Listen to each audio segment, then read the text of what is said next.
On va bientôt commencer.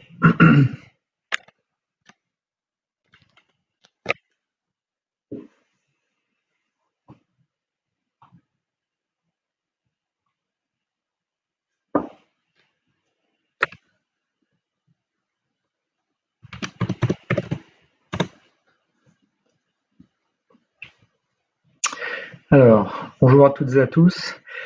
On va peut-être attendre une petite minute supplémentaire au cas où il y a des retardataires. Et puis, écoutez, je commencerai par me présenter rapidement et on entrera dans la présentation très rapidement. Merci.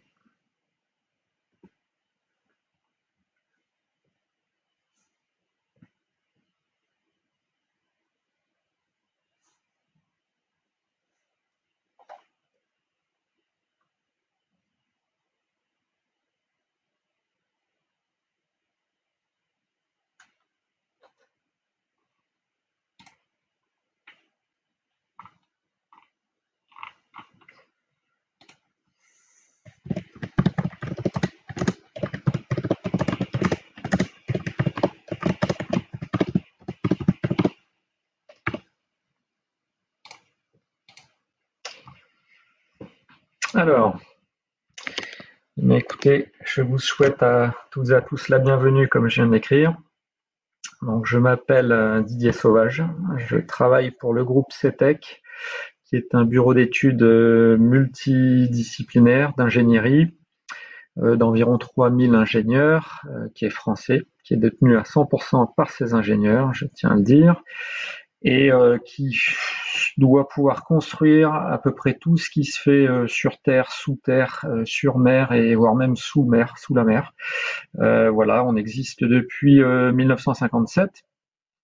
Et pour ma part, j'ai rejoint le groupe en décembre de l'année dernière pour développer l'activité de la construction bois qui va faire l'objet d'une présentation aujourd'hui que j'ai intitulée Plus de bois dans la construction pour moins de carbone dans nos villes. Alors déjà, je vais commencer par quelques chiffres que peut-être vous avez en tête, mais c'est toujours bon de les rappeler pour planter le décor. Donc rappeler l'objectif national, à savoir la neutralité carbone en 2050. Et ça veut dire qu'en 2050, chaque habitant devrait, normalement, selon ce plan, émettre maximum 2 tonnes de CO2 équivalent. Contrairement à 1990, on était à 12 tonnes CO2 équivalent par habitant, sachant que le passage intermédiaire en 2014 montrait 7 tonnes d'émissions par habitant, ce qui fait que le chemin est encore long. Mais on y va, et donc moi en tout cas je suis très optimiste. Et pour ça, donc, on a des leviers. Et ces leviers, on en a plusieurs, mais en tout cas, par rapport à la filière forêt-bois, on en a 4. Je vais vous les montrer rapidement. Donc, le premier, c'est l'écosystème forestier. La forêt en elle-même, elle stocke du carbone, environ 9,5 milliards de tonnes équivalent de CO2. Et chaque année, une entrée de 96 millions de tonnes qui est stockée. Ensuite, on a un deuxième levier qui est le stockage dans les produits finis. Donc ça peut être la construction, ça peut être l'ameublement, ça peut être voilà, tout ce qui est un produit de transformation du bois, des panneaux par exemple. Par contre, on ne sait pas le lisser dans le temps puisque les emplois sont différents dans le temps. La construction a un temps d'utilisation d'emploi plus long que par exemple, je sais pas moi, un mobilier, a fortiori, ou quelque chose dans le genre. Mais bon, en tout cas, c'est 380 millions de tonnes équivalent stockées dans ces produits. Et puis, on a un troisième levier qui est la substitution matériaux, c'est-à-dire qu'on va essayer de remplacer une partie des matériaux fossiles par des matériaux biosourcés. Erreur. Commencer. J'espère que vous m'entendez toujours. Et si vous voulez, donc, oui, la substitution de matériaux comme l'acier et le béton, par exemple. Et enfin, il y a le quatrième levier, qui est la substitution énergie, à savoir utiliser plus d'énergie biosourcée. Alors nous, qu'est-ce que ça veut dire? Dans les faits, ça veut dire une meilleure gestion sylvicole. Donc l'idée c'est de planter, enfin d'accroître notre forêt, c'est de récolter plus de bois pour le transformer, avoir une orientation vers des usages à longue durée, donc la construction, et ça va faire l'objet de la suite de la présentation. Un développement du recyclage du réemploi qui est une autre thématique. Et enfin une valorisation énergétique en fin de vie. Alors je lis en même temps les petits commentaires qu'il y a sur la droite et visiblement il y en a qui entendent et qui n'entendent pas, j'espère que tout va bien. Alors, donc je parlais de cette urgence climatique, donc l'objectif de neutralité carbone, et l'idée, c'est évidemment c'est évidemment de privilégier les matériaux biosourcés dans la construction, puisque en fait ils ont déjà un faible taux d'émission de CO2, mais en plus, pour certains comme le bois, ils vont pouvoir stocker du carbone. Donc en vert, vous voyez ici le stockage de la biomasse, donc du bois notamment et d'autres produits qui sont transformés jusqu'à leur fin de vie. En fin de vie, selon les scénarios, le carbone est rejeté dans l'atmosphère après plusieurs décennies, ça peut mettre plus de 100 ans, mais étant donné que les bois ont été replantés, tout ça fait un cercle vertueux qui fait que on arrive à avoir, plus on accroît la forêt, plus on utilise de bois, plus on stocke de carbone dans ces produits-là. Alors maintenant, je vais vous présenter deux projets qui sont dans cette logique-là. Le premier, c'est la tour Hyperion qui a été réalisée à Bordeaux et pour laquelle nous avions la mission d'étude d'exécution de structure pour le groupe Eiffage Construction. Alors, de quoi est-ce qu'il s'agit? Donc c'est, je crois, la première tour de cette hauteur avec du bois en France. Elle a été conçue par le célèbre architecte Jean-Paul Viguier, donc pour le compte de Eiffage Immobilier, réalisée par Eiffage Construction. Hauteur 55 mètres, 16 étages, 98 logements. Une livraison prévue pour l'année prochaine. Et donc multi-labellisé, à savoir donc bâtiment bas carbone, bâtiment biosourcé niveau 3, etc., etc. Donc une volonté d'être le plus vertueux possible pour ce type de bâtiment. Donc quels ont été les systèmes constructifs retenus? On a quand même dû, en tout cas le choix a été fait d'avoir un noyau en béton comme une colonne vertébrale, j'ai envie de dire, pour plusieurs raisons. La première, donc c'était pour faciliter notamment tout ce qui était stabilité du bâtiment, quoique depuis des études en interne en tout cas montrent qu'on pourrait arriver à stabiliser le bâtiment mais avec des éléments en bois, mais au moment où ça s'est fait, le choix du béton a été privilégié, et également pour la sécurité incendie, puisque donc on est dans des bâtiments de grande hauteur, et comme on est dans l'innovation, parfois, pour la réalisation de cette tour, on a préféré garder le noyau en béton. Ensuite, on a des planchers mixtes bois-acier, ça veut dire que, on le voit sur la photo de droite, on a des façades en ossature bois tout autour de la tour qui viennent récupérer des poutrelles en acier qui, elles, vont supporter des planchers en bois que je vais vous montrer juste après. Donc l'intérêt à partir du moment où le noyau béton a été fait, c'est que tout le reste a été fait hors site, c'est-à-dire en préfabrication atelier.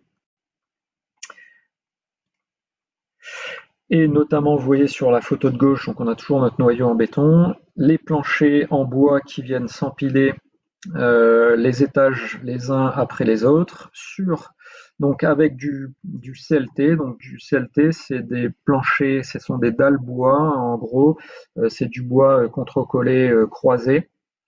C'est un produit qui est apparu il y a une vingtaine d'années, qui a pris son essor il y a déjà bien maintenant 7-8 ans, de plus en plus, et qui est très apprécié notamment en plancher, voilà, et qui est totalement préfabriqué, et qui permet d'aller très très rapidement monter des planchers sur, en l'occurrence ici, des façades bois. Ces façades également préfabriquées, tout en ossature bois, où vous pouvez voir également qu'elles sont finies à l'extérieur et à l'intérieur, y compris la menuiserie. Donc là encore, la volonté de préfabrication pour à la fois avoir un temps de pause plus rapide, également limiter les déchets sur le chantier. Donc on comprend bien que là, quand on arrive, on n'a plus de déchets, on n'a pas de nuisance, parce que là, on est en cœur d'îlot, donc près de la gare de Saint-Jean à Bordeaux. Et enfin, il y a une sécurité accrue sur le chantier, un confort de travail des ouvriers qui est bien meilleur à l'atelier que sur le chantier. Donc voilà, ça fait plusieurs raisons pour lesquelles la préfabrication est de plus en plus sollicitée, et le bois est un matériau qui s'y prête particulièrement bien. Ces façades, vous pouvez voir sur la droite qu'elles sont en fait composites, c'est-à-dire qu'elles ont elles sont constituées de plusieurs matériaux. Il y a du bois bien sûr, il y a de l'isolant, il y a des parements, il y a des menuiseries. Voilà, donc c'est quelque chose d'assez classique dans la construction bois aujourd'hui. Et enfin, pour finir avec le système constructif et le système de préfabrication, c'est le cas de tous les balcons qui étaient en acier préfabriqué. Là encore, la même logique. Déjà d'avoir une grande précision, d'éviter les problèmes sur les chantiers, et puis de pouvoir poser très rapidement une fois que les façades étaient montées. Voilà, donc ce chantier affiche un bilan carbone de 870 kg équivalent CO2 par mètre carré de surface plancher, soit une réduction de 45% de moins, une réduction de 45% qu'un bâtiment traditionnel. 1400 mètres cubes de bois massif ont été utilisés pour donc 1400 tonnes de CO2 stockées, l'équivalent. Et puis si on parle d'économie circulaire, un projet engagé, à savoir des forêts issues des bois issus de forêts gérées durablement, évidemment, un bois qui provient des forêts de Nouvelle-Aquitaine, et une fabrication vendéenne qui a permis de limiter la distance du transport jusqu'au chantier. Voilà pour l'essentiel de ce projet, qui est une première en France. Ensuite, je voulais vous présenter un deuxième projet dont on est encore en train de faire l'étude, on est en train de la terminer. Donc là, on a la mission de maîtrise d'œuvre de structure pour le village des athlètes de Paris 2024. Là encore, une forte volonté de limiter l'impact carbone avec des objectifs assez forts. Donc le village des athlètes sera situé à Saint-Denis, dans le nord de Paris, comme vous pouvez le voir sur la carte avec les différents sites des JO. L'idée, c'est d'avoir une réduction de 34% de l'impact carbone sur l'ensemble des constructions. Et pour ça, toujours dans cet objectif de neutralité carbone à horizon 2050. Et je vais vous montrer comment les choix ont été faits. Alors déjà, vous avez sur la gauche l'ensemble des bâtiments qui composent ce lot, pour lesquels on a donc la mission de maîtrise d'œuvre. Donc on a un bâtiment de R+7, on a des immeubles de R+10 et des immeubles R+5, le tout pour 56 632 mètres carrés, que je vais vous détailler un petit peu plus maintenant. Alors ce qui est intéressant également dans ce projet, c'est qu'on a une phase héritage, c'est-à-dire que dans un premier temps, on va devoir accueillir et loger les athlètes, et dans un second temps, il va falloir transformer tous ces bâtiments en logements, ce qui était une contrainte supplémentaire. Et pour ça, il fallait utiliser des matériaux qui le permettaient. Donc à partir de 2025, on aura 38 000 m² de logements avec 525 logements. De l'accession, du logement social, il y aura des bureaux, des terrains de sport en toiture, etc. Donc ça aussi, ça faisait partie des contraintes du projet qui étaient intéressantes, sur lesquelles on a dû pas mal réfléchir.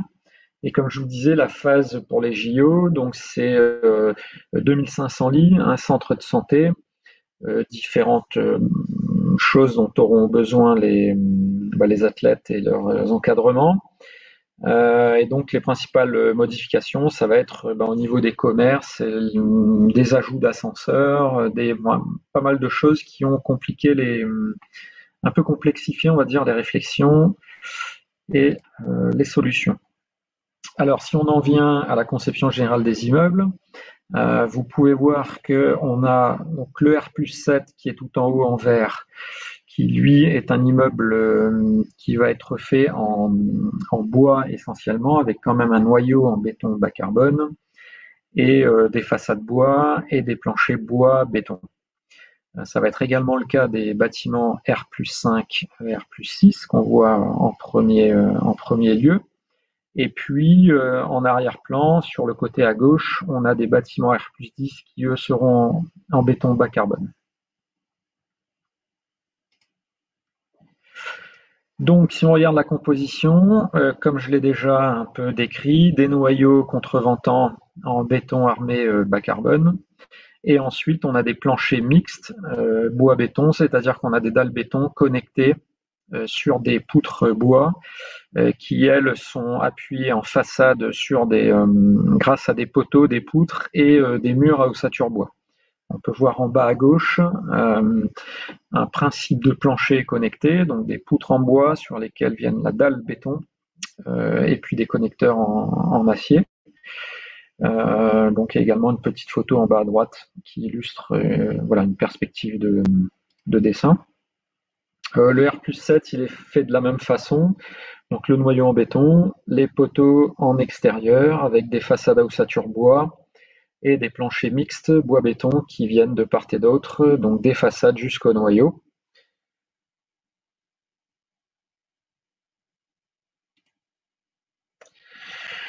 On a également une vue de l'intérieur, donc des façades à ossature bois, à savoir donc des montants et des traverses espacés régulièrement. Et à l'intérieur de l'isolant, bien évidemment, des différentes couches qui composent ces façades à ossature bois. Donc tout ça pour montrer les différentes solutions qui ont été adoptées pour ces projets, que je vais vous montrer encore un petit peu plus tard. Voilà, et ici vous pouvez voir la maquette d'ensemble du projet. Donc on retrouve le R+7 en haut à droite et en premier plan les bâtiments R+5 qui sont en mixte bois-béton et en arrière-plan les bâtiments en béton bas carbone. Voilà, donc j'ai bientôt fini la présentation. Le témoignage que j'aurais aimé apporter, c'est que on vit un moment de transition dans la construction et ce qui est intéressant, c'est à la fois de trouver des solutions avec ces produits biosourcés, notamment le bois, mais surtout de composer également avec les matériaux existants, puisqu'on n'a pas vocation à remplacer le béton par le bois, mais en tout cas en mettre un peu plus, c'est sûr. Et donc de voir comment on va mettre le bon matériau au bon endroit, c'est ça qui est intéressant. Alors je vois que Jean-Christophe me pose une question. Peux-tu m'expliquer dans quelle mesure les outils de BIM qui ont été primés pour le projet Hyperion contribuent à la mise en œuvre de ces solutions techniques et sans lesquelles peut-être des projets n'auraient pas vu le jour? Effectivement, j'ai oublié de le dire, le projet Hyperion a reçu le BIM d'or 2019 et c'est vrai que la technologie BIM, en tout cas le procédé BIM, permet à un seul acteur, en l'occurrence, là c'était chez CETEC, d'avoir une vue globale de l'ensemble de la maquette du bâtiment, tout corps d'état. C'est-à-dire que avec le BIM aujourd'hui, on est capable d'avoir tous les corps d'état réunis sur une même maquette, ce qui permet de mieux maîtriser l'ensemble du projet et de mieux gérer aussi les interfaces, le planning. Voilà, donc je crois que c'est une. Alors, j'ai pas les images du BIM. Comme on m'a demandé d'intervenir vendredi, là hier, j'ai demandé chez nous et j'ai pas eu de réponse. Je suis désolé. J'ai pris tout ce que j'ai pu trouver d'Hyperion. Mais là, bon voilà, j'ai pas de plus d'images BIM que ça sur Hyperion de la maquette. Mais l'idée, effectivement, c'est de faire en sorte que tous les acteurs de la construction se parlent, plutôt que à chaque fois les uns avec les autres ne se courent les uns après les autres. Voilà, donc c'est plus facile de faire la synthèse en fait de tous les lots et de voir les.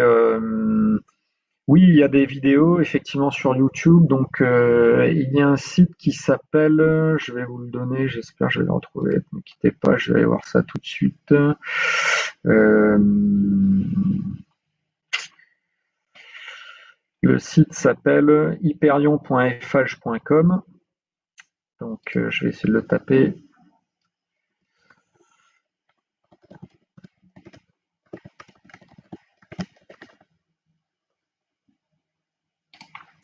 Donc hyperion.fh.com effectivement qui montre il y a deux vidéos donc avec deux points de vue différents qui montrent voilà tout l'ensemble l'ensemble de cette construction, la façon dont ça s'est passé. Voilà, et donc je crois qu'au total, à partir du moment où on a amené les façades bois sur le chantier et le dernier étage bois, il a dû se passer environ 6 mois. Donc 6 mois pour 16 niveaux. Ça doit faire à peu près pas loin d'1,5 niveau par mois. Voilà, en excluant la période du Covid, puisque forcément de février à avril-mai, il s'est rien passé malheureusement. Mais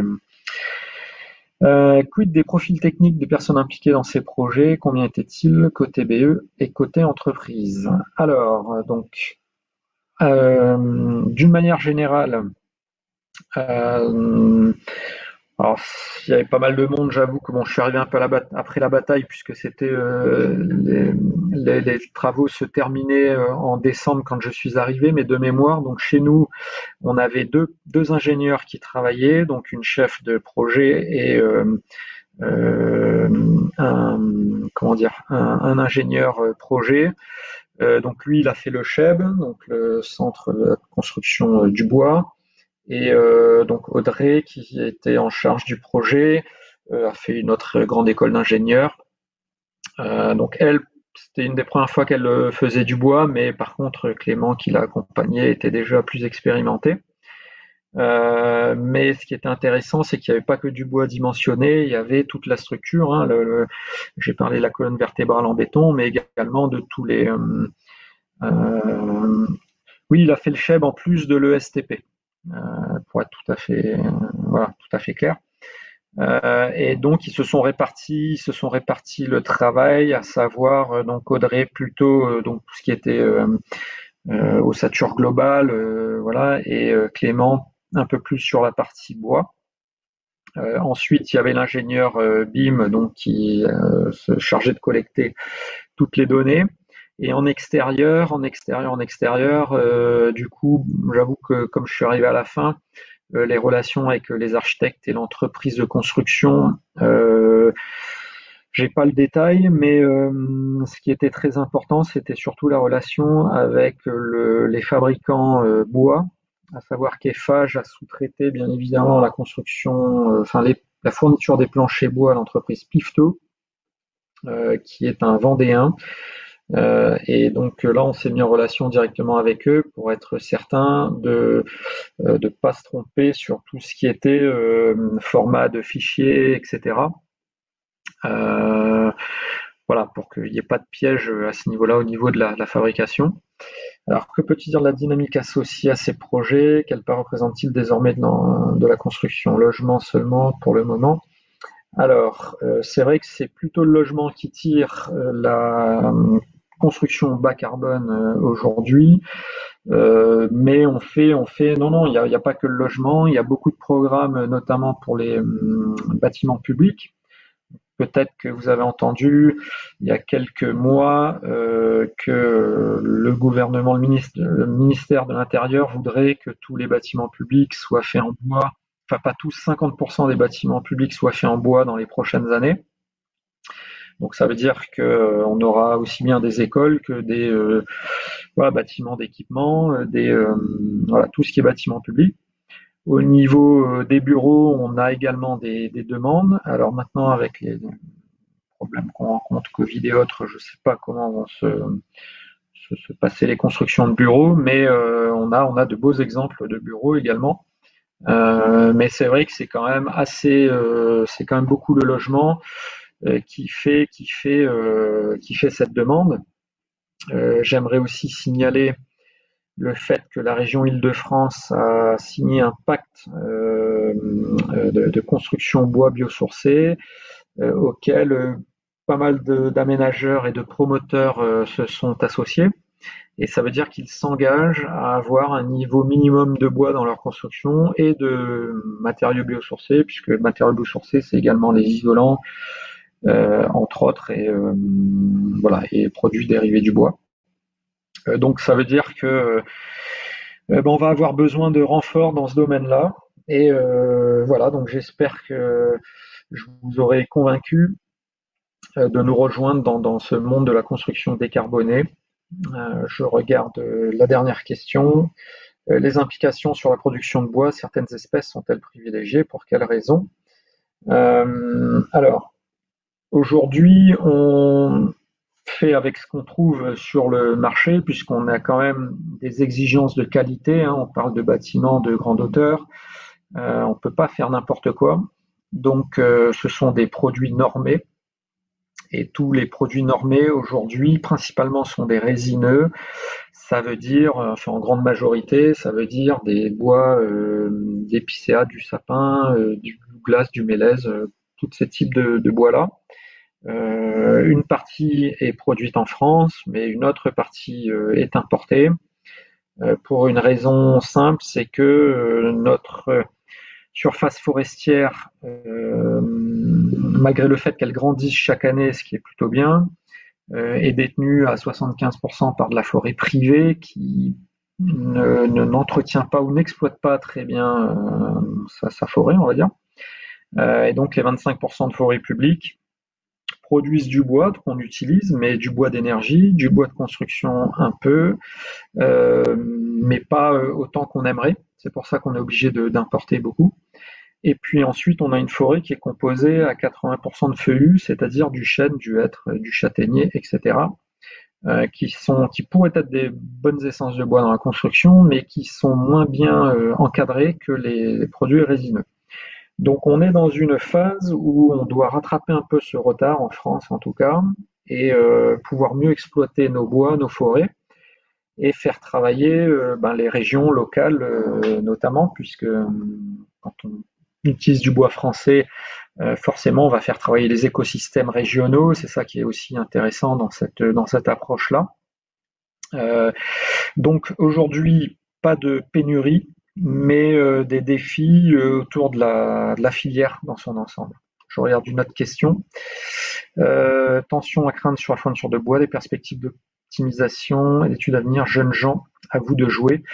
Oui, donc on verra. Bon, les tensions à craindre sur la fourniture de bois, c'est à voir. J'espère juste qu'il n'y aura pas de tempête ni de catastrophes naturelles qui viendraient à décimer nos massifs et ceux de nos pays voisins.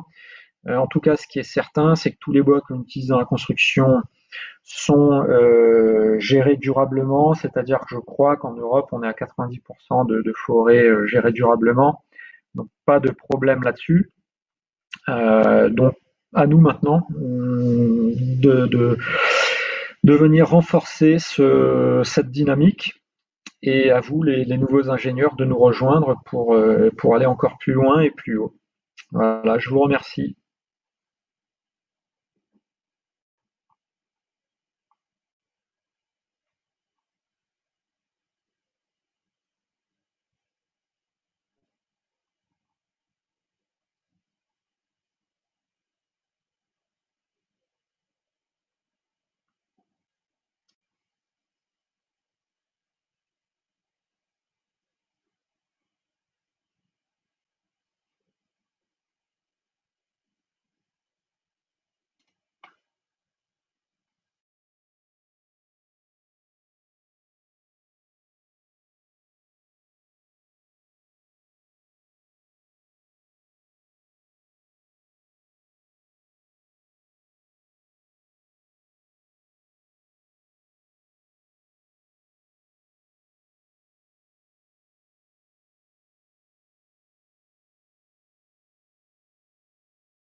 Est-ce que vous m'entendez?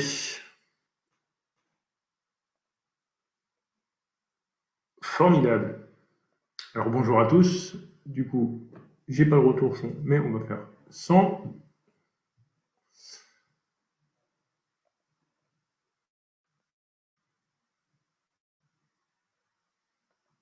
Ouh, j'ai.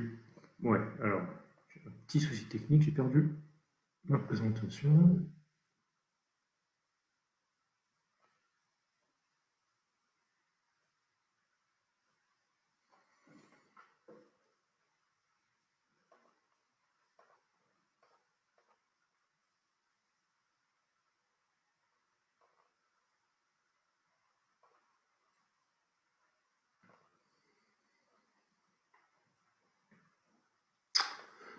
Non, c'est pas du tout ça que je voulais faire. Voilà. Bien, bonjour à tous. Merci en tout cas de votre présence. Je me présente, je suis Laurent Thomas. Je. Euh, j'ai un petit souci technique. Voilà. Euh, Est-ce que vous avez la bonne image? Est-ce que vous voyez la... Formidable. Allez, c'est parti. Donc, je suis Laurent Thomas, je suis directeur de projet chez Ingérop, conseiller ingénierie, basé à Strasbourg. Et je m'occupe plus particulièrement du secteur de l'industrie et, pour l'affaire qui nous amène aujourd'hui, de la déconstruction de l'ancienne raffinerie de Dunkerque. Le scope de la présentation, une introduction rapide, une présentation du projet, la méthodologie de conception, quelques exemples de valeur ajoutée de l'ingénierie, et on terminera par une vidéo qui donne une bonne impression de l'ampleur du sujet. Donc la raffinerie SRD de Dunkerque est une ancienne raffinerie de bitume qui a été construite une première fois en 1922, qui a été bombardée en 1940 et à plusieurs reprises de 40 à 44, puisque c'est naturellement un équipement stratégique pour la continuité des États, et donc c'est la cible privilégiée en cas de guerre. Elle a été reconstruite de 1947 à 1952, et elle a suivi un certain nombre d'évolutions jusqu'à sa cessation d'activité qui s'est passée en 2016. Quelques chiffres et quelques ordres de grandeur, ça représente 100 hectares de terrain industriel. On avait en tout 96 bacs à bitume, au global à peu près 300 réservoirs à démanteler, 250 km de tuyauterie, des unités principales de distillation et de craquage, enfin bref, de procédés pétrochimiques. Ce qui est à noter, c'est que c'est un site qui a été classé ICPE et Céveso. Donc ICPE, c'est une installation classée pour la protection de l'environnement, donc soumise à un arrêté préfectoral qui réglemente un peu l'ensemble des dispositifs liés à la protection de l'environnement. Sur une installation de ce type-là, vous imaginez bien qu'elles sont relativement nombreuses. Et ça réglemente en particulier un certain nombre de déclarations et d'engagements que prend le propriétaire et l'exploitant en vue de la protection de l'environnement. C'est des eaux seuil haut. Là, on est plus sur le risque industriel au sens de la sécurité, donc tout ce qui est incendie, explosion, nuages toxiques et autres joyeusetés. Autre difficulté organisationnelle, on est sur un plan d'intervention articulé, c'est-à-dire qu'on est dans une zone industrielle très dense avec un certain nombre d'usines et d'installations dangereuses autour, et il y a donc au niveau de la préfecture un système de coordination des secours et de l'intervention en cas d'accident dans laquelle il a fallu également s'intégrer. L'objectif concrètement, c'était évidemment de bâtir un projet maîtrisé pour arriver à la déconstruction de cette raffinerie. On s'inscrit complètement dans la réindustrialisation du territoire, une transition écologique également. On sort des unités de raffinage de pétrole pour restituer des terrains en vue d'une redynamisation industrielle plutôt orientée sur des technologies nouvelles à forte valeur ajoutée.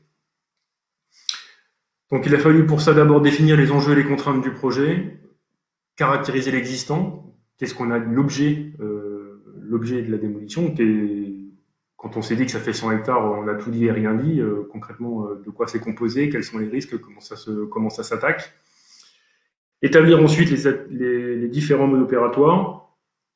Et enfin, définir le mode de réalisation des travaux et des contrôles associés de manière à s'assurer de la bonne exécution des travaux.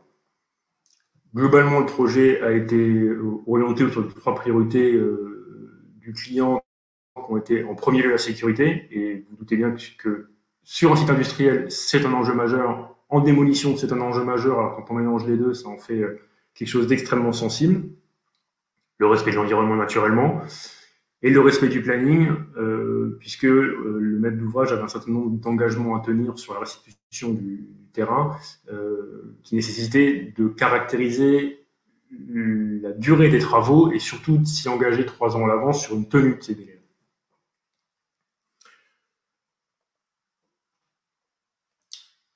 Concrètement, l'approche a été relativement, on va dire, classique au démarrage du projet, c'est-à-dire que il s'agit d'abord de caractériser l'ensemble du projet, donc d'envisager les volumes de déconstruction, les quantités de matériaux à mettre en œuvre, l'état aussi de la raffinerie. On était censé intervenir après neutralisation des installations, donc on était supposé récupérer une raffinerie propre. On verra après que ça a eu un certain nombre de conséquences.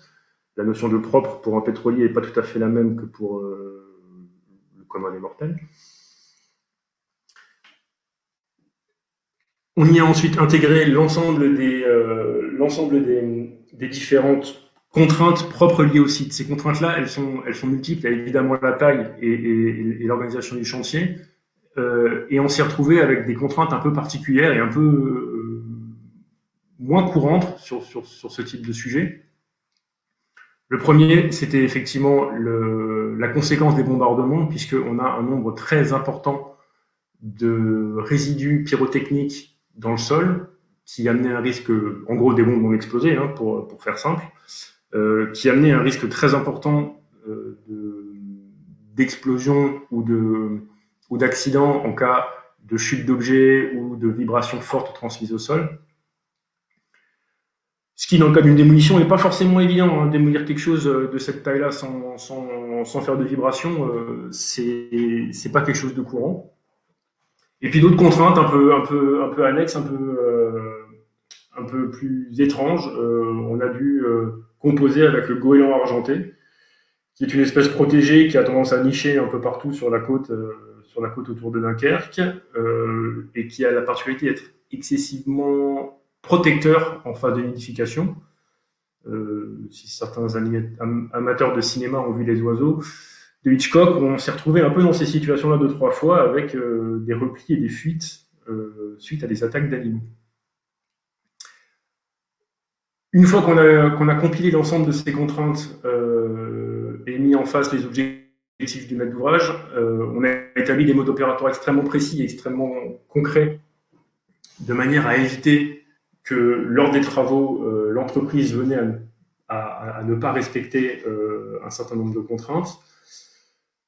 Si c'est passé par une limitation drastique de certains équipements et outils de démolition. On a notamment quantifié l'énergie maximale admissible par le sol lors d'une chute d'objet, ce qui nous a amené à limiter la chute de gravats ou d'équipements de plus de 200 kg au sol. Puis de définir toute une organisation de chantier de manière à s'assurer également tout au long du chantier qu'on n'a pas de déviance ni du planning ni de la qualité, et surtout que la sécurité est parfaitement maîtrisée.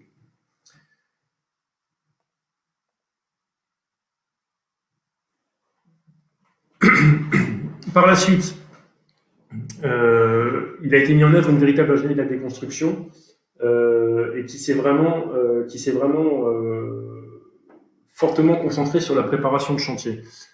Sur une opération qui a duré 33 mois au global, on a passé plus de 14 mois à étudier le chantier, à étudier son déroulement, à simuler son avancée, pour uniquement 19 mois de travaux, si je puis dire. Cette préparation de chantier, elle a amené un certain nombre de conseils, de choix et d'anticipation d'aléas pour le client. Non, les simulations d'oiseaux n'avaient pas été attaquées, non. C'est effectivement... donc courir derrière un goéland, c'est quelque chose à vivre une fois. Hein. Donc pour revenir un peu plus sérieusement à ces sujets-là, l'approche véritable qui a été mise en œuvre, ça a été de l'anticipation d'aléas. Quand on attaque une raffinerie comme ça, on n'a pas l'historique, on n'a pas pu récupérer beaucoup de données sur l'existant. Ce sont des quantités phénoménales qui rentrent en ligne de compte et donc qui sont extrêmement difficiles de définir précisément. Pour vous donner un ordre d'idée, on frise les 500 km linéaires de tuyauterie. On a donc décidé de préparer au mieux et de définir au mieux ce qu'on voulait faire, et ensuite de se préparer au maximum à peu près toutes les éventualités. Un exemple, ah pardon, je ne vais pas avancer la slide, voilà. Donc, pour chaque moment et chaque instant du chantier, c'est poser la question de que peut-il se passer ? Qu'est-ce qu'on peut ne pas avoir vu? Qu'est-ce qui peut prendre plus de temps ou mal se passer ou ne pas se passer comme on avait prévu? Cet aléa, est-ce qu'on peut le supprimer au niveau des études? Est-ce qu'on peut, en moyennant une étude supplémentaire, des analyses, des sondages, des contrôles, vérifier que ce problème n'apparaîtra pas? Et si c'est pas le cas, si c'est un sujet qui arrive en cours de chantier alors qu'on ne peut pas le prédire, de quoi peut-on avoir besoin pour ne pas impacter le chantier? Pour être clair, un chantier de démolition, c'est une grosse machine et tout se passe bien tant qu'on n'est pas obligé d'arrêter le chantier. On peut être obligé d'arrêter le chantier pour de multiples raisons, mais les principales sont un problème réglementaire, les autorités qui nous disent que on ne fait pas le travail correctement vis-à-vis de la protection de l'environnement ou vis-à-vis de la sécurité du site.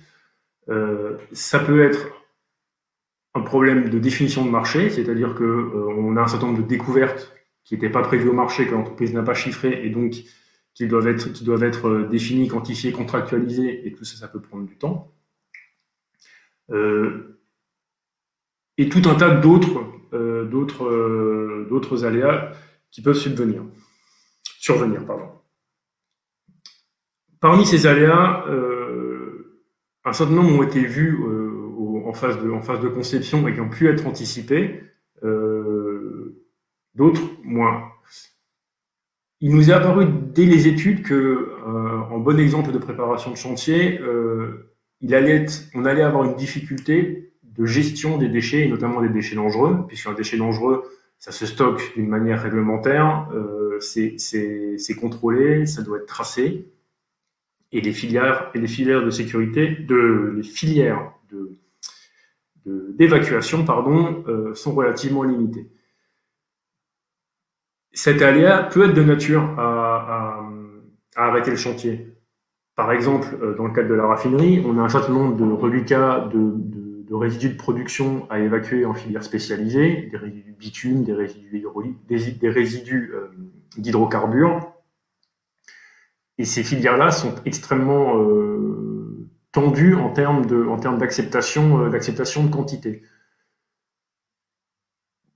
Pour pallier à ça, on a expliqué à nos clients dès le début des études qu'il allait falloir construire une plateforme de stockage de déchets homologuée et apte à recevoir à peu près tous les types de déchets envisageables qu'on allait avoir durant la déconstruction.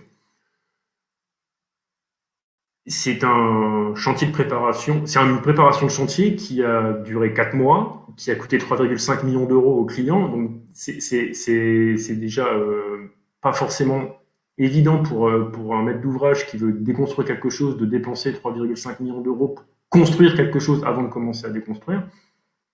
Et on a fait la plateforme que vous voyez là, qui représente environ 1500 m² de surface de stockage déchets dangereux.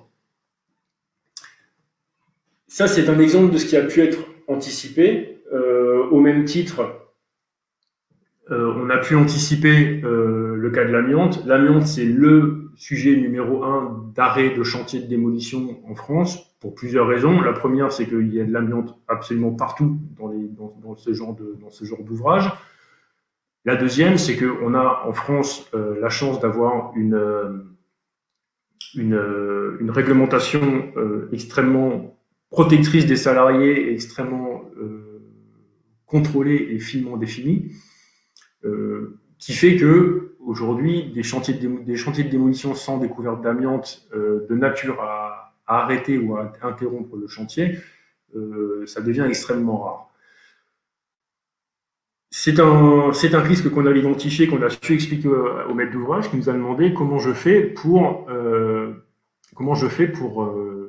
limiter et contrôler ce risque. Donc on lui a proposé un plan de repérage d'amiante qui va bien au-delà de la norme et de la réglementation, c'est-à-dire on a passé quasiment 6 mois à faire énormément de tests supplémentaires pour des levées de doute, pour aller chercher les matériaux qui étaient éventuellement enfouis ou inaccessibles, de manière à caractériser au mieux la présence d'amiante sur ce chantier. Donc on a pris 6 mois, on a décalé le démarrage des travaux de 6 mois, mais pour s'assurer qu'une fois qu'ils démarraient, ça allait rouler. Pour vous donner un ordre d'idée, le rapport de repérage des matériaux amiantés sur le site, il fait plus de 10 000 pages. On a 6 000 échantillons. Ça a permis vraiment d'avoir quelque chose d'extrêmement exhaustif et de généraliser ensuite, en étant un peu précautionneux sur certains matériaux qui étaient suspectés d'être amiantés, mais on n'était pas sûr, de manière à garantir les cadences. Ça nous a permis aussi, dès la conception, de définir et de concevoir des modes opératoires spécifiques, avec des outils spécifiques, c'est un peu ce que vous voyez sur les photos, qui ont permis de s'assurer d'une cadence suffisante. Alors je vois qu'il y a une question, pardon, je ne suis pas tout à fait à l'aise avec le chat en même temps, mais est-ce que des plans ou études de démantèlement avaient été prévus lors de la conception des ouvrages industriels? Alors non, absolument pas. À l'époque, alors déjà ça a été construit après-guerre, donc il y avait une notion de rush et de besoin de l'équipement de manière stratégique pour l'État français. Et en plus, la notion de conception et de vie globale des équipements est quelque chose d'extrêmement récent. Ça fait grosso modo entre 5 et 10 ans que la fin de vie des ouvrages qu'on construit est vraiment prise en compte.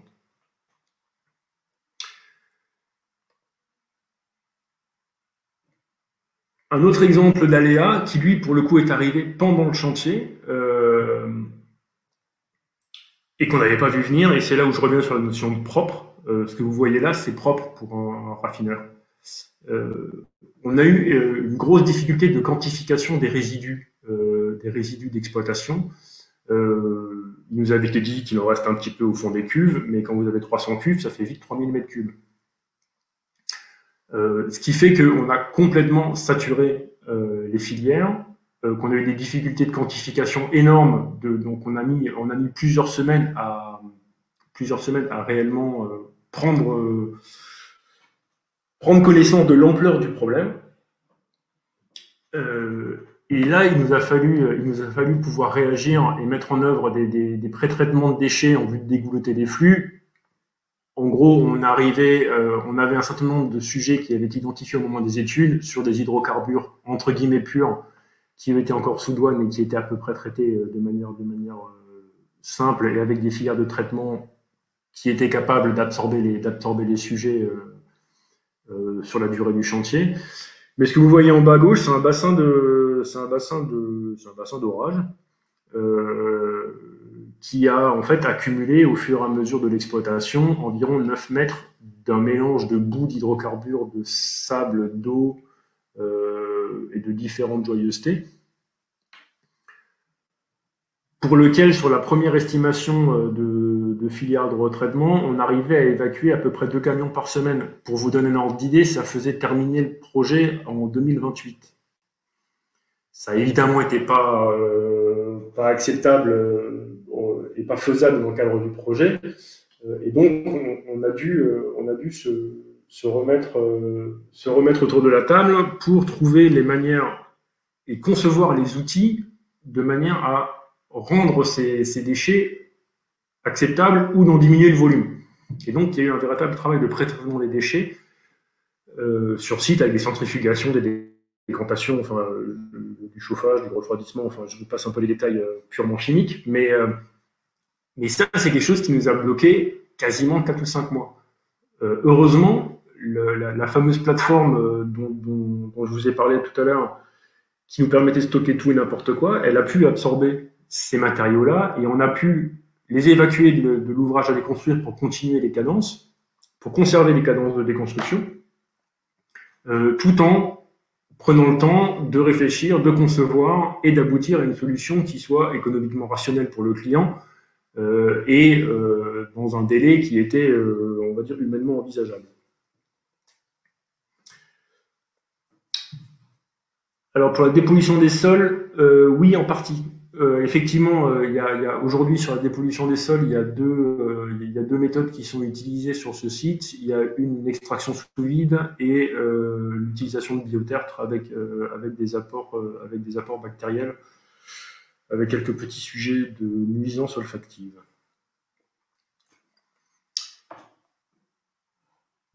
Dans la foulée des aléas de chantier et des problématiques découvertes en cours, avec une vraie sollicitation de l'ingénierie et de la réactivité de l'ingénierie, ça a été la découverte de 50 km de tuyauterie de bitume figé. Alors là, il faut que je caractérise un peu le sujet. Pour faire simple, le bitume, c'est très facile à manipuler une fois que c'est chaud, et c'est extrêmement dur une fois que c'est froid, c'est pour ça qu'on roule dessus. C'est extrêmement complexe à refondre, notamment quand c'est en tuyauterie. Donc la difficulté qui s'est présentée là, c'est que ces 50 km de tuyauterie, il nous était impossible de les traiter et de les vider en place.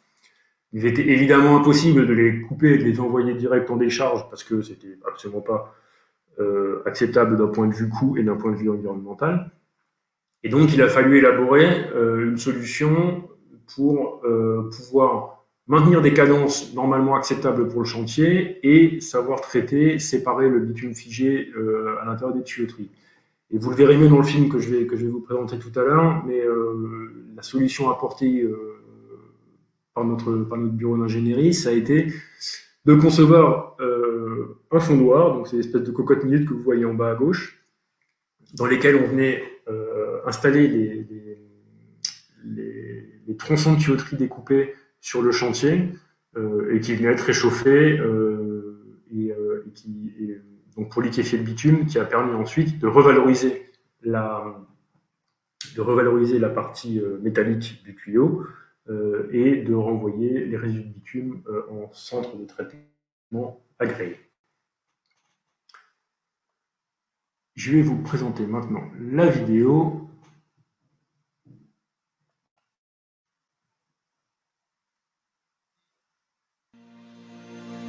Et c'est parti.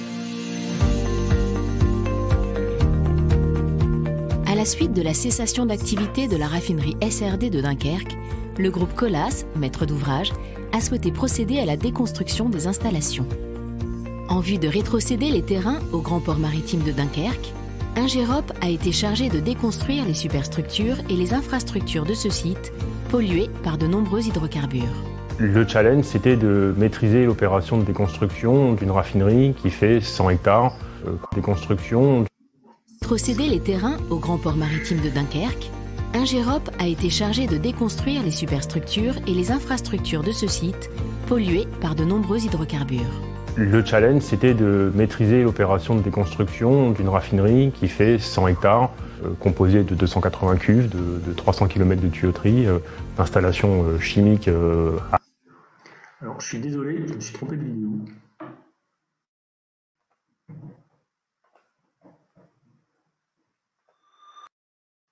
Voilà. Bah non.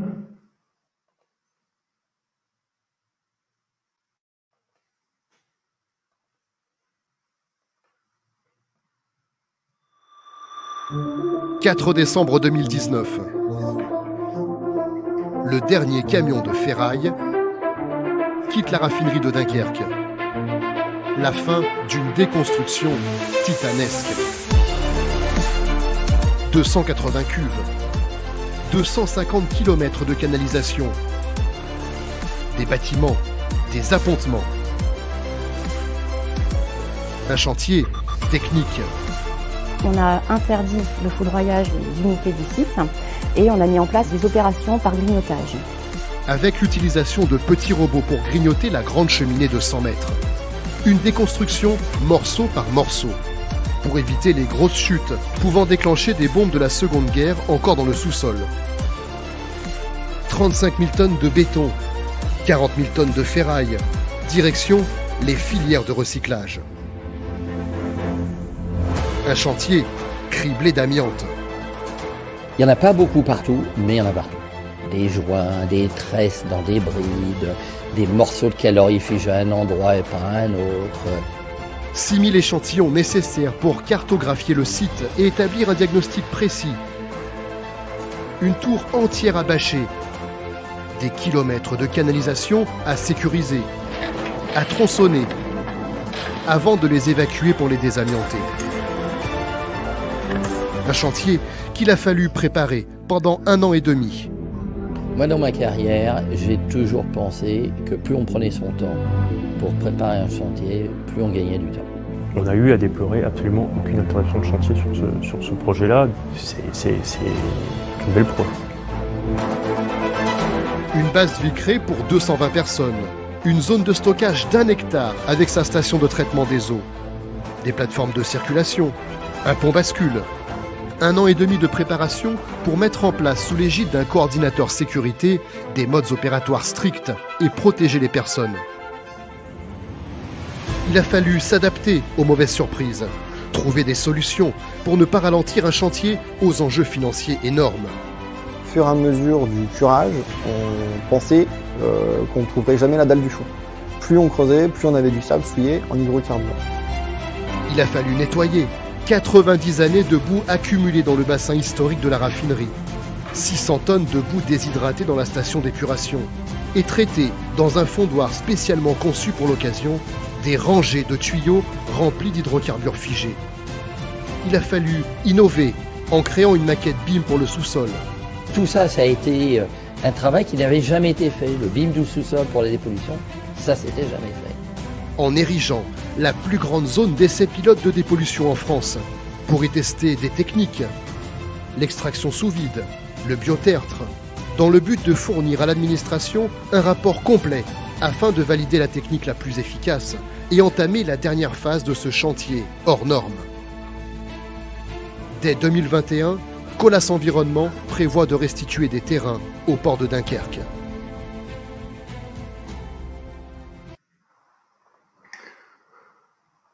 Voilà, j'arrive au bout, dans un timing incroyablement tenu. Je ne sais pas si vous avez des questions ou des précisions. Sinon, je vais passer la parole à l'interlocuteur suivant.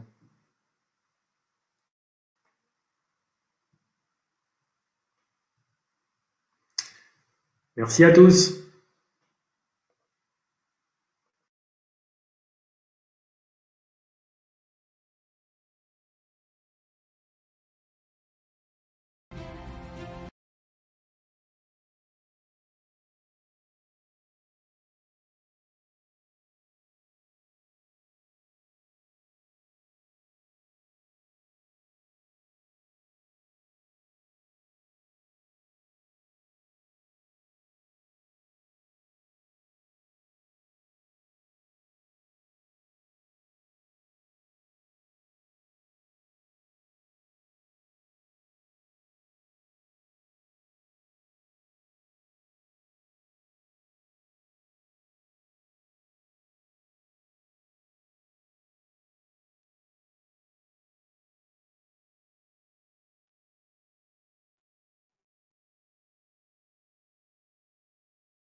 Bonjour à tous, est-ce que vous m'entendez?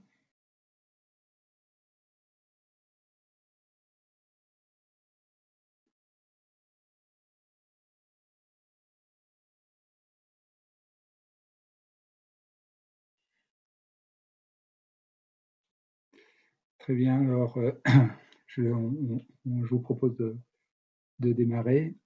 Donc, tout d'abord, avant toute chose, nous tenions à vous remercier de nous permettre de présenter la rénovation énergétique du lycée de Bréquigny à Rennes, qui est un projet qui nous tient particulièrement à cœur. Nous présentons aujourd'hui le groupe EGIS, ingénierie française pluridisciplinaire en bâtiment. Et je vais vous présenter ce projet avec Xavier Davy, qui est chef de projet innovation, et moi-même, Jérôme Biot, responsable de l'engagement énergétique chez GIS Bâtiment Centre-Ouest.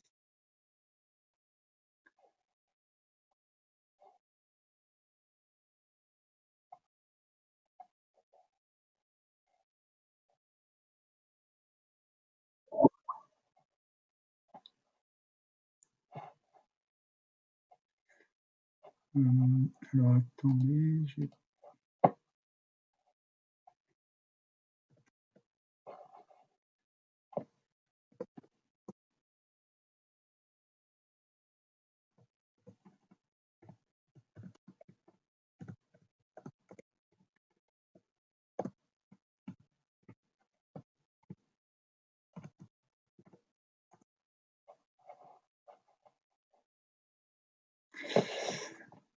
Alors en France, nous avons un problème majeur à résoudre. Excusez-nous, on a un petit problème technique. Donc, en France, nous avons un problème majeur à résoudre, celui des passoires thermiques. Donc, de quoi parle-t-on? En fait, ce sont des bâtiments construits dans la seconde moitié du XXe siècle, dont l'enveloppe est perméable à la chaleur. On y a très chaud l'été, on y a très froid l'hiver. Cela génère des consommations énergétiques colossales. Donc, on ne peut pas se permettre aujourd'hui de rester dans un état comme ça, car l'énergie est notre avenir, alors économisons-la. D'ailleurs, le gouvernement français a décidé de prendre ce problème à bras-le-corps en y consacrant 6,7 milliards d'euros dans son plan de relance économique.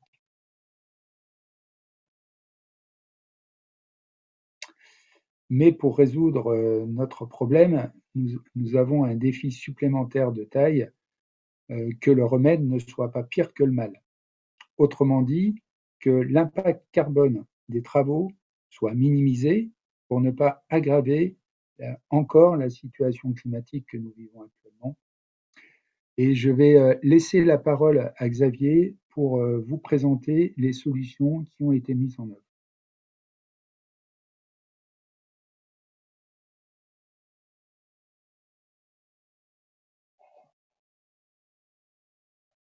Oh là là.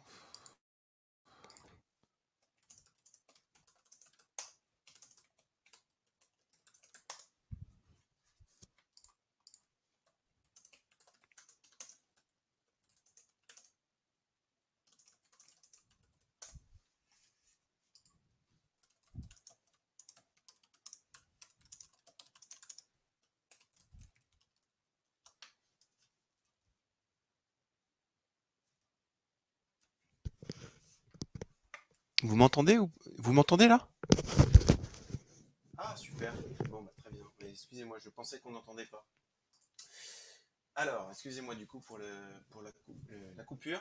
Donc notre solution, je vais vous la présenter. Donc notre solution, ça a été d'isoler ces façades avec des murs en bois.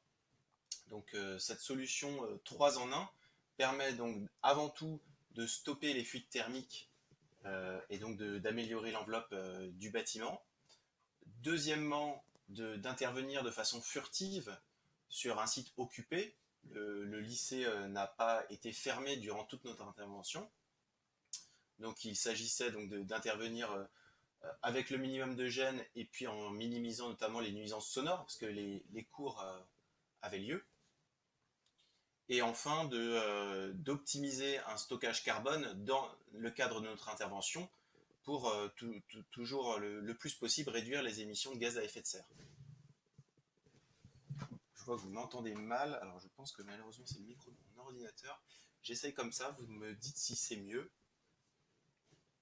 Par contre, c'est pas du tout pratique, je vois pas ce que je présente. Je continue. J'espère que c'est quand même à peu près intelligible. Alors, voici sur cette slide l'essentiel, on va dire, de notre solution technique. Donc, dans un premier temps, ce qu'on a fait, c'était s'adapter à la façade existante. Vu qu'on se place dans un contexte où on souhaite minimiser les nuisances de notre chantier, donc on s'est adapté à la façade existante. Cette façade, on l'a vu tout à l'heure sur les photos, elle est très marquée avec des poteaux qui sont saillants, des bandeaux, etc. C'est une architecture typique des années 60-70, on va dire. Et donc, il fallait composer avec ça. Donc, pour minimiser les travaux bruyants, parce qu'il y en avait quand même, on les a regroupés pendant les vacances scolaires en utilisant donc les platines métalliques que vous voyez sur l'image. Donc, ces platines métalliques, elles ont été fixées pendant les vacances scolaires. Donc, c'était un peu des opérations commando, si je puis dire, pour qu'on puisse percer les trous, fixer les chevilles et ces platines de façon la moins dérangeante possible. Ensuite, ce qu'on a fait, c'est remplacer les traditionnelles ossatures métalliques qu'on retrouve pour isoler les façades par l'extérieur par des caissons préfabriqués en bois, donc une ossature en épicéa, et puis un contreventement en panneau à base de bois. Et à l'intérieur de ces ossatures bois, on a isolé avec un isolant de très bonne performance. Donc là, vous voyez le R, c'est la résistance thermique. Donc plus le chiffre est élevé, et meilleure est la performance thermique de la paroi. Donc là, avec un R proche de 7, c'est vraiment une paroi très très isolante. Enfin, on s'est engagé sur la réduction des consommations énergétiques. On a mené beaucoup de calculs en se basant sur l'existant pour voir où est-ce qu'on allait. Donc là, vous le voyez, l'ordre de grandeur de réduction, c'est quelque chose de l'ordre de diviser par 5 les consommations. Sur ces consommations, Aegis, l'ingénierie, s'est engagée. Donc ça, c'est quand même un acte fort et ça place vraiment le rôle de l'ingénierie au cœur de l'opération. Et puis, on a également, au passage, on en a profité pour faire quelques innovations dans le procédé en utilisant donc une membrane unique pour assurer l'étanchéité à l'eau et à l'air. Donc, c'est les chiffres que l'on voit là qui traduisent l'étanchéité à l'air de la paroi. Parce que forcément, même si la paroi est très isolante, si malgré ça il y a des fuites d'air, ça ne va pas suffire. Et donc l'étanchéité à l'air de l'enveloppe créée est donc particulièrement importante. Et enfin, on a fini, je dirais, la façade par un bardage métallique qui assure déjà une très bonne durée de vie de la solution technique. Et puis également qui a été choisi car sur l'ensemble du cycle de vie de ce bardage, on a une solution qui est parmi la moins émissive en gaz à effet de serre. C'est en outre également un produit qui est recyclable en fin de vie. Et donc tout ça se plaçait vraiment dans la logique globale d'avoir le minimum d'impact environnemental dans le cadre de cette rénovation. Enfin, on le voit, c'est le dernier, enfin le petit grillage, on va dire, qui est filant devant la façade, c'est l'utilisation de brise-soleil, de contrôle solaire et de protection extérieure pour minimiser les apports solaires lorsqu'ils sont trop importants, c'est-à-dire essentiellement pendant les phases d'été. Et donc, grâce à ça, on assure un confort des usagers et on évite les surchauffes, parce que c'est un peu le risque qu'il peut y avoir à trop isoler un bâtiment, c'est qu'au final, on en arrive à avoir des surchauffes. Donc, grâce à ces dispositions, on a pu également maîtriser la problématique de surchauffe. Donc, voilà le résultat. Ce que vous pouvez voir sur cette slide, c'est donc une thermographie, donc c'est une caméra thermique, hein, et donc on le voit entre le côté de gauche et le côté de droite sur l'image avec toutes les couleurs. On voit que les fuites thermiques sont bien fortement réduites. En gros, sur l'image de droite, ce qu'il faut éviter, c'est les zones rouges qui traduisent une zone où il y a beaucoup de déperdition de calories à travers la façade. Donc, les résultats thermiques sont probants, mais au-delà de cet engagement et cette rénovation thermique, on a également innové sur le mode opératoire. Donc, j'en ai déjà un petit peu parlé sur le fait d'intervenir de façon le plus furtif possible. Et donc, sur ce mode opératoire, on a travaillé de façon à industrialiser le processus. Donc, ce que vous pouvez voir sur la slide ici, c'était je dirais le premier coup d'essai sur la colonne de gauche. C'est un lycée qu'on avait également déjà rénové. Donc, il y a déjà plusieurs années de ça. Donc, le lycée Colbert à Lorient, où on a déjà mis en place ce procédé. Et là-dessus, on a pu donc travailler l'optimisation des process. Est-ce qu'il vaut mieux prévoir le bardage en atelier, sur site, les menuiseries intégrées ou non dans la préfabrication, etc. Tout ça, on a pu le travailler et au final, cette opération du lycée Colbert constitue un peu le premier de série de notre procédé.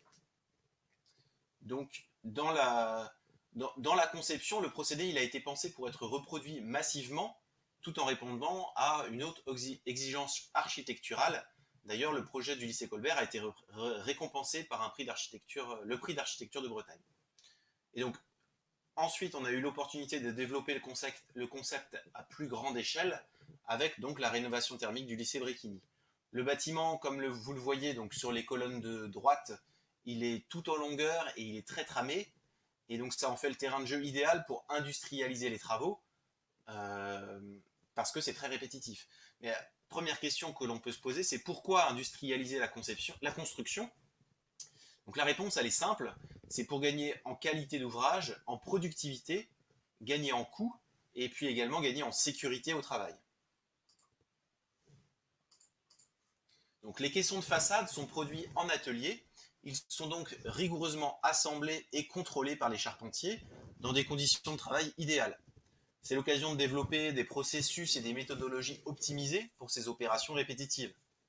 Si on regarde par rapport à un chantier classique, les temps de déplacement des ouvriers sur chantier, les temps de transfert des matériaux bruts, les allers-retours à la recherche d'un outil, etc., tous ces temps d'improductivité sont supprimés et la construction se fait au contraire dans un environnement sécurisé, efficace et confortable.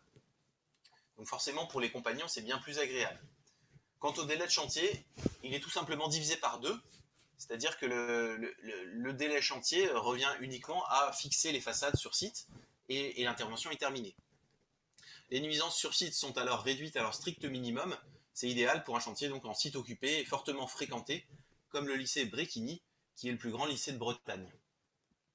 C'est ce qu'on appelle le travail hors site, et il faut savoir que c'est réellement un changement de paradigme dans la construction.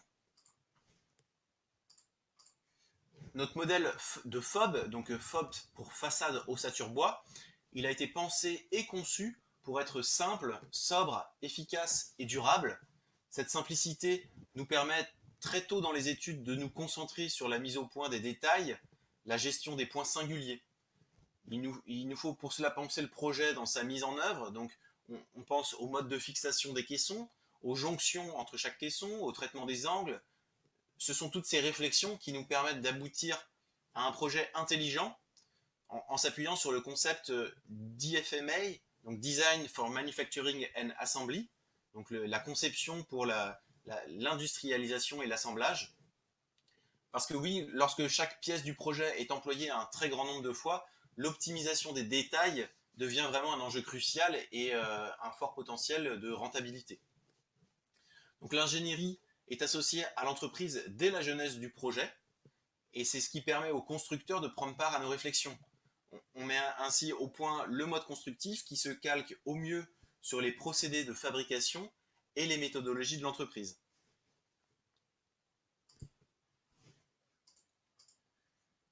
Quelques mots sur la maquette numérique.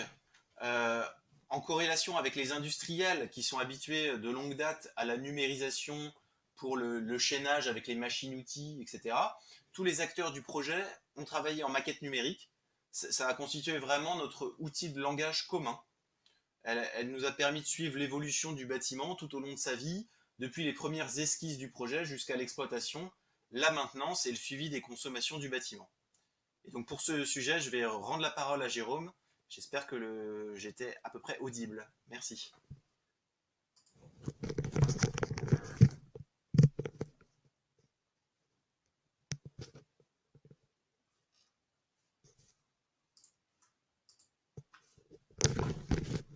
Bon, a priori, on a à nouveau un problème de micro. Je suis désolé, je vais continuer du coup. Donc 50 kWh par mètre carré par an sur 7 ans, c'est la consommation maximale à respecter sur laquelle nous nous sommes engagés pendant une période de 7 ans. Donc nous devons, en plus de la consommation, intégrer le confort des élèves, été comme hiver, et assurer une bonne qualité d'air. Donc pour répondre à cet objectif, nous avons développé 3 innovations. Donc la première porte sur le fait que Aegis, société d'ingénierie, que ce soit Aegis qui porte l'engagement énergétique. Donc, cela permet aux entreprises locales n'ayant pas accès à des grands marchés que l'on appelle les marchés global de performance, de pouvoir apporter leur savoir-faire à leur échelle et ainsi de relancer l'économie locale. C'est un montage contractuel à l'intérieur du groupement qui a été défini afin d'être d'accord sur les limites de responsabilité de chaque membre du groupement en se basant sur la démarche de commissionnement. Donc le commissionnement, c'est vraiment le suivi qualité du début à la fin et s'assurer que tous les processus et la réalisation est conforme aux attendus. Donc là, vous voyez l'équipe sur le slide où on a une entreprise de construction, des architectes, également un sociologue, etc. Deuxième innovation, elle porte sur la création d'un jumeau numérique qui permet de faire de la consommation prédictive grâce aux mesures réelles sur site en se servant du big data. Nous pouvons donc intervenir rapidement sur les réglages en cours d'année en connaissant immédiatement l'impact de la consommation finale. Grâce à ça, on assure vraiment une bonne compréhension des consommations et puis on peut également donc simuler différents scénarios, par exemple d'occupation ou d'utilisation du bâtiment. Et enfin, la troisième innovation, elle porte sur l'intégration d'un sociologue dans l'équipe. Donc, notre position, c'est qu'on ne peut pas réussir un engagement énergétique tel que celui-là sans les utilisateurs. Donc, nous avons donc fait appel à un sociologue pour nous aider à sensibiliser les lycéens et les professeurs à la performance énergétique. Un travail pédagogique a lieu tout au long de l'année pour intégrer les éco-gestes dans la vie de tous les jours, nous permettant ainsi d'atteindre les résultats escomptés.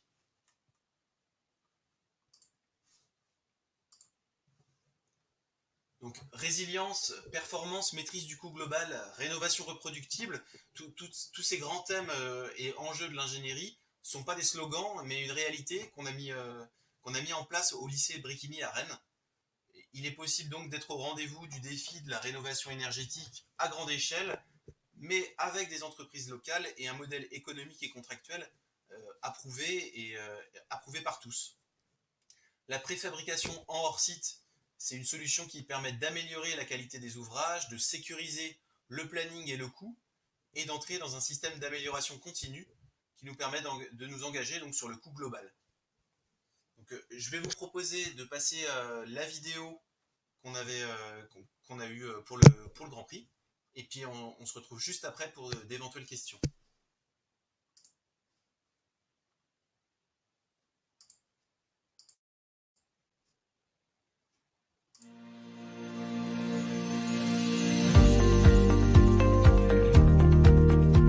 Dans le cadre du MGP, marché global de performance, Aegis a été mandaté par la région Bretagne et la Sembreze pour rénover le lycée de Bréquigny à Rennes. Un défi de taille pour la société d'ingénierie. Pour ce bâtiment énergivore, construit en 1958, Aegis s'est engagé à atteindre un niveau de consommation énergétique identique à celui des bâtiments neufs. De plus, il a fallu mener toutes les opérations sur site occupé afin d'assurer la continuité de l'enseignement.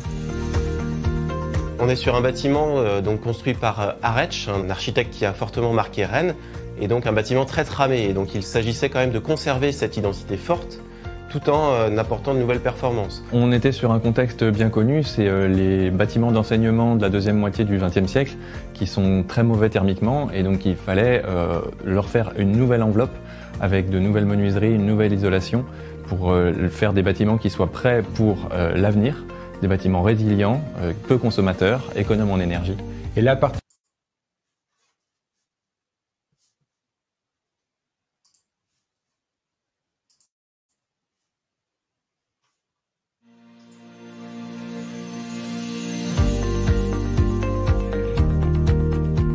Dans le cadre du MGP, marché global de performance, Egis a été mandaté par la région Bretagne et la Sembreze pour rénover le lycée de Bréquigny à Rennes. Un défi de taille pour la société d'ingénierie. Pour ce bâtiment énergivore, construit en 1958, Egis s'est engagé à atteindre un niveau de consommation énergétique identique à celui des bâtiments neufs. De plus, il a... A priori, la vidéo ne marche pas, je vais essayer de présenter mon écran. Et puis, on va voir si j'y arrive. Alors, hop.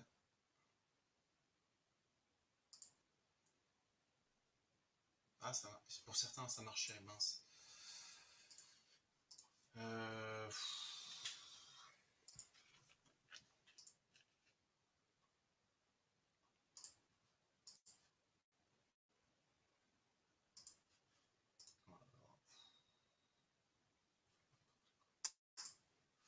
Il a fallu mener toutes les opérations sur site occupé afin d'assurer la continuité de l'enseignement. On est sur un bâtiment donc construit par Aretsch, un architecte qui a fortement marqué Rennes, et donc un bâtiment très tramé. Et donc il s'agissait quand même de conserver cette identité forte tout en apportant de nouvelles performances. On était sur un contexte bien connu, c'est les bâtiments d'enseignement de la deuxième moitié du XXe siècle qui sont très mauvais thermiquement, et donc il fallait leur faire une nouvelle enveloppe avec de nouvelles menuiseries, une nouvelle isolation pour faire des bâtiments qui soient prêts pour l'avenir, des bâtiments résilients, peu consommateurs, économes en énergie. Et la particularité du projet, c'est qu'on était responsable de l'engagement énergétique. Donc on doit 50 kWh par mètre carré par an, et ça pendant une durée de 7 ans. 50 kWh, c'est le niveau d'un bâtiment neuf. C'est dans ce contexte qu'Egis est intervenu en partenariat avec une entreprise, le Jean de Construction et un architecte, Anthracite Architecture. Dès le début, il y a eu une synergie et des idées qui ont fusé de chaque côté pour trouver le meilleur compromis entre une enveloppe architecturalement très satisfaisante. Nous, on se positionnait plutôt avec des envies de performance énergétique et puis d'émissions carbone modérées. Et puis l'entreprise arrive avec tout son bagage méthodologique, gestion des coûts, gestion des délais. Et c'est toutes ces compétences mises autour de la table qui font que ce projet a été une belle réussite. On a pu s'entourer d'entreprises locales. On s'est servi de ce savoir-faire pour pouvoir travailler avec eux. Et donc, nous, on a agrégé un peu l'ensemble de ces expertises-là pour en faire le projet de Bréquigny. Alors, la contrainte majeure pour nous, c'est qu'on intervient en site occupé. Tout l'enjeu a été là de réussir à mettre au point un concept constructif qui permette de délocaliser la construction. Donc on s'est dit qu'il fallait absolument intervenir par l'extérieur sur une durée très réduite et avoir des travaux qui soient à faible nuisance. L'innovation, ça consistait à venir isoler en façade préfabriquée à ossature bois. L'ossature bois, ça permettait déjà de stocker du carbone, de réduire notre impact environnemental, de faire de la préfabrication hors site, et puis d'avoir une bonne épaisseur d'isolation, des bonnes menuiseries et tout ça qui arrive avec le minimum de bruit. On fait le bruit pendant les vacances et quand les élèves sont là, on rapporte les façades préfabriquées sans bruit. Il y a un vrai challenge sur le suivi de la performance énergétique. Donc on a mis en place un modèle numérique qui permet en fait de suivre les consommations énergétiques du bâtiment grâce à des relevés que l'on fait sur place. Et ce que l'on fait, c'est qu'on compare le comportement du bâtiment avec le comportement du modèle. Et donc, on crée un jumeau numérique qui nous permet de prédire les consommations énergétiques en fonction des réglages que l'on veut mettre en place. La particularité de ce bâtiment-là, là où on a beaucoup appris, c'est l'utilisateur. On sent qu'on ne peut pas avoir la performance énergétique qu'avec les calculs. Il faut intégrer les utilisateurs dans le processus. Et c'est pour ça qu'on a travaillé aussi avec un sociologue qui nous a permis de comprendre le comportement des utilisateurs et pouvoir agir avec eux sur les bons gestes qui vont nous permettre d'atteindre la performance énergétique. Grâce à ce projet, j'ai vraiment vu comment, à partir d'une idée simple, on pouvait trouver une solution technique qui réponde vraiment à ce besoin et qui puisse ensuite être réplicable à grande échelle. Et je me dis, c'est vraiment ça le travail de l'ingénieur.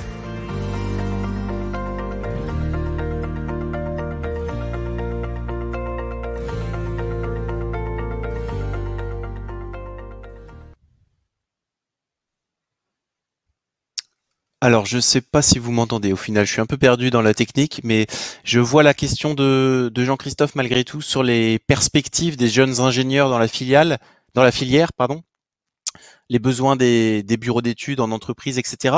Donc, clairement, nous, ce qu'on remarque, et je pense que ça peut se transposer à l'échelle de l'ingénierie au global dans la construction, c'est sûr que il y a deux choses majeures qui se dessinent à l'heure actuelle. C'est une grosse augmentation de la rénovation, de la restructuration des bâtiments, pour que l'on passe d'une solution de démolir d'anciens bâtiments pour les reconstruire à rénover, restructurer, réhabiliter les bâtiments. Donc ça passe par exemple par la solution qu'on a présentée, mais il y a bien d'autres choses également. La réversibilité des usages, de passer d'un bâtiment de bureau à un bâtiment de logement. Toutes ces choses-là sont des sujets très actifs à l'heure actuelle dans nos réflexions et puis dans la vision qu'on peut avoir des prochaines années. Et puis également, l'autre pendant, c'est qu'on a pu voir notamment tout à l'heure avec CETEC sur la part du bois dans la construction. Là, nous, notre opération de rénovation, elle offre une large part à la construction bois. C'est volontaire et ça nous semble indispensable de promouvoir l'usage du bois qui remplace, alors pas partout, mais pour une bonne partie des usages, on peut remplacer le béton ou l'acier par du bois. Et au-delà de ça, ça permet également d'utiliser les bâtiments comme puits de stockage de CO2, enfin de carbone en tout cas, et donc dès à présent je dirais de limiter et d'arrêter la surenchère du CO2 dans l'atmosphère, quoi. Donc c'est vraiment des directions fortes qu'on a actuellement. Il y a également tout ce qui est sujet du numérique, le jumeau numérique, etc. C'est des axes de travail très actifs qu'on utilise, à dire vrai, pour toujours tendre vers une construction plus raisonnée, plus efficace, plus optimisée, qui vient du coup être moins impactante pour l'environnement.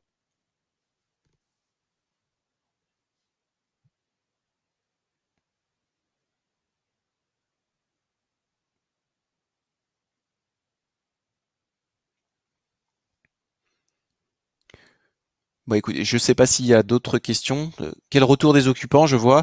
Alors le lycée là, du coup, il est utilisé, hein, et forcément les occupants sont ravis d'avoir un confort, notamment là pour l'hiver qui commence à arriver. Ça va vraiment être un gros changement pour eux. Ce qui est très intéressant de voir, c'est que au-delà de la thermique, même l'aspect acoustique a été amélioré. Les façades sont plus silencieuses, on va dire. On entend moins les bruits de l'extérieur. Et puis, ce qui est intéressant aussi, c'est que les usagers ressentaient la différence à peine la façade posée devant leur classe. Déjà, les étudiants et les professeurs voyaient vraiment une vraie différence entre l'avant et l'après, quoi. Donc, c'est vrai que c'est très encourageant de voir qu'avec des solutions relativement simples mais bien étudiées, on arrive à avoir des impacts comme ça aussi importants et positifs.